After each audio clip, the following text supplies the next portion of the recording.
Ethan Cole stood outside the glass-paneled office tower, clutching his worn leather briefcase and the copyright copyright he'd revised until 2 in the morning. The city glinted around him in mirrored steel and relentless sunlight. He looked down at his shoes, scuffed but polished, then glanced at his daughter, Lily, who was tugging at his sleeve. She was barefoot again. The laces on her sneakers had snapped, and she'd insisted she was fine without them. "We're going to do great today, Dad," she whispered with the kind of confidence only a child could have. Ethan nodded, his throat tight. "We'll try, Lily." Inside the building, the air smelled of citrus and money. Executives strode past in tailored suits, their eyes on their phones. Ethan's t-shirt and faded blazer stood out. He felt it, he always felt it. The receptionist gave a polite but cool smile. "Mr. Cole?" "Yes," Ethan said. "I have an interview with Mr. Andrew Sinclair at 10 a.m. Her eyes flickered over Lily but didn't say anything. "Go right in." Top floor. The elevator ride felt like a countdown. Ethan breathed deeply. He'd been out of steady work for 2 years,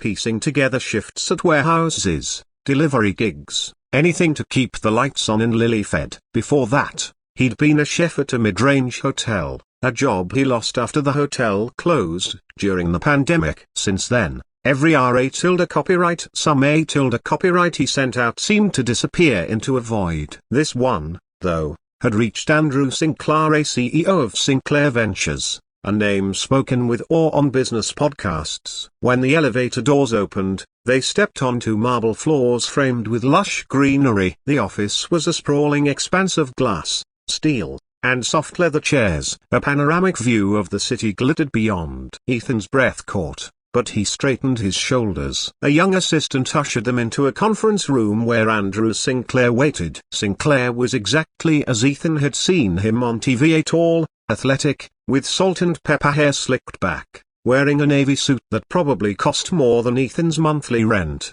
His smile was thin, calculated. "Mr. Cole," Sinclair said, extending a hand. Ethan shook it, firm but not too firm, just like he'd practiced. "Thank you for seeing me, sir." Sinclair gestured for him to sit. "I've read your copyright copyright. Ethan sat, Lily sliding into the chair beside him. Sinclair glanced at her but didn't comment. Ethan started to explain, but Sinclair cut him off with a chuckle. "Forgive me.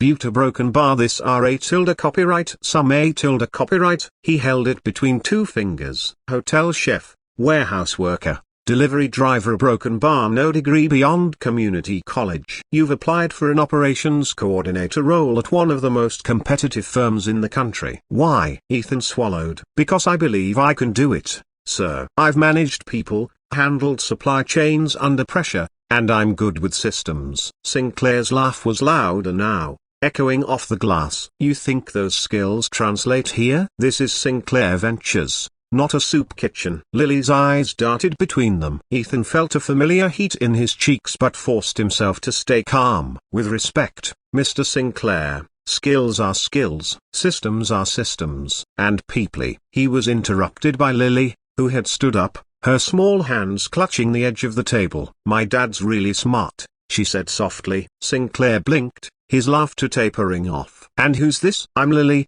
she said, her voice trembling but clear. "We've been practicing at night. He helped me with my math and my reading. He fixes everything at our house. He's the best dad." Ethan reached for her hand. "Lily, a broken bar." But Sinclair was watching her intently now.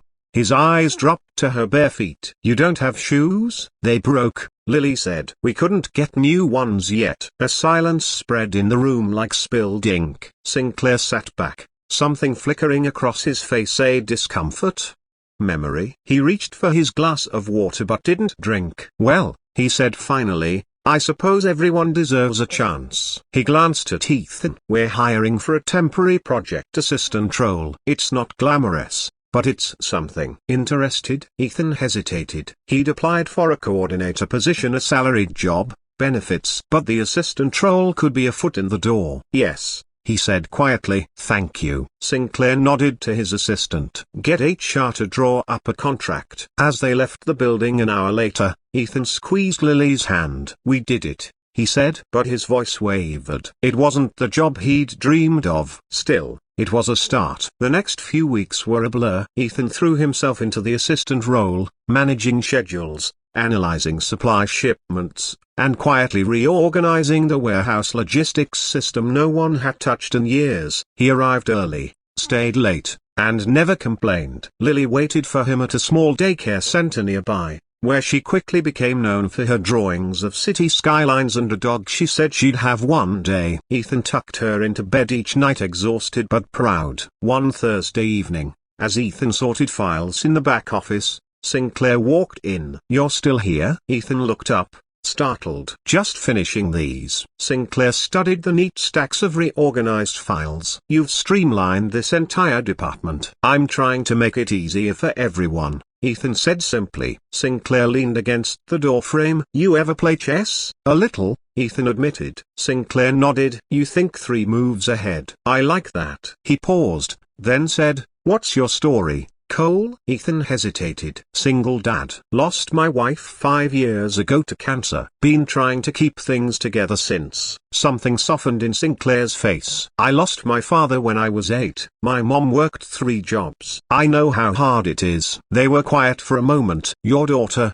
Sinclair said finally. "She's bright." "She's everything," Ethan said. Sinclair nodded again, then left without another word. 2 days later, Ethan was called to a meeting with the board. He assumed it was about logistics. Instead, Sinclair announced to the room, "I'm promoting Mr. Cole to operations coordinator effective immediately." Ethan blinked, stunned. The board members looked skeptical, but Sinclair's word was law. After the meeting, Ethan found Lily waiting in the lobby with a paper crown she'd made at daycare. He knelt down and hugged her tight. "We're going to be okay," he whispered. But the story didn't end there. As Ethan settled into his new role, he discovered something troubling. Sinclair Ventures was planning to shut down a local manufacturing plant, which would throw hundreds out of work. Ethan pored over the numbers and realized the closure wasn't strictly necessary. With a few changes in supply routing and scheduling, the plant could be profitable. He wrestled with the decision. Speaking up could cost him his job, but staying silent would betray the very values he wanted to teach Lily. One night, as they ate macaroni and cheese at their small kitchen table, Lily asked, "Dad, why do you look sad?" He smiled faintly. "Just thinking about work." "About Mr. Sinclair?" "Yes." "Maybe you should tell him the truth," Lily said, drawing a picture of a factory with a heart on it. Ethan stared at the drawing for a long time. The next morning, he knocked on Sinclair's office door. "Sir, do you have a minute?" Sinclair glanced up from his laptop. "Make it quick." Ethan laid out the numbers, the routes, the projected savings. "If we do it this way, we don't have to close the plant," he said, his voice steady. Sinclair frowned. "This isn't your department anymore." "No," Ethan said. "But it's the right thing to do." Sinclair leaned back, arms crossed. "Why do you care?" "These people aren't your responsibility." "Because someone cared about me once," Ethan said quietly, "and it saved my life." For a long moment,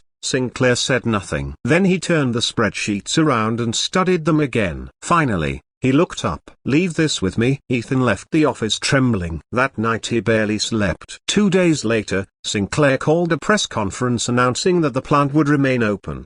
He credited a dedicated member of our team who saw a better way. Ethan watched the broadcast from his small living room, Lily leaning against his side. Sinclair caught his eye through the camera, just for a second, and gave a small nod.